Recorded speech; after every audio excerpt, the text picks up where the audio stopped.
Hello and welcome back. Today's episode is Writing 101, episode 6. What is the best way to write? The first thing I want to say is there's no actual right answer to this question. Everyone writes differently, everyone has their own thing. So don't think that just because one person does it this way, that's the only way to do it. That is absolutely not the way it is. Some writers write in a very methodical, almost mechanical way.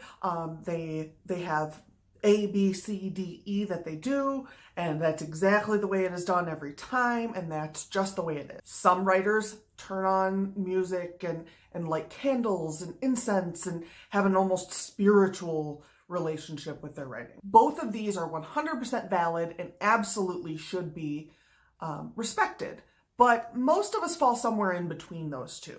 You can record your words in just about any way, typewriter, pen, word processor, one of those word processor things that's only a word processor, whatever. If you can record it, it's an appropriate way to record it. Is that you should never let someone tell you how you should be writing. You can try other things, you can listen to what other authors do, you can give it a shot, but if it doesn't work for you, you don't have to use it. You are not bound by anyone else's rules or by what works for other people. We are all individuals. It doesn't really matter if you do things a little bit differently than someone else. Everybody's going to do them differently, and we're all coming out with different things. If we were all copies of each other, it would be really unfortunate, and nobody would bother to buy any of our books because they'd all basically be the same.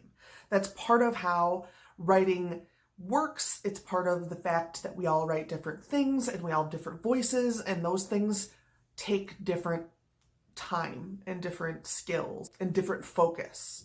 Those kinds of things differ from person to person, and that's okay. So in conclusion, I suppose there's no real right way to write.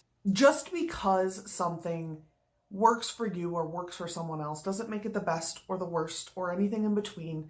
It's just what works for that person. I firmly believe that every person's process is valid. You can write 2 books a year. You can write 1 book every 5 years. You can write 20 books a year. It doesn't really matter which of those categories you fall into, just that you're writing and you're doing your best. You want to make sure that the only person you're comparing yourself to is yourself, because no one else really matters. And if you want to get better at something, then work on getting better at that thing. I think that does it for today. I really hope you guys enjoyed this video. Let me know down below if there's any topics that you'd like me to be covering in these videos. Don't forget that the Writing 101 videos go up every other week, but on the off weeks, I do put up the AuthorTube New Tubers videos, which is all of the new author tubers that I can find, and I share them, and then you can go and subscribe to all of them, and they can get a few more subscribers. So thank you so much for hanging out with me. Have a wonderful week and good writing. Bye.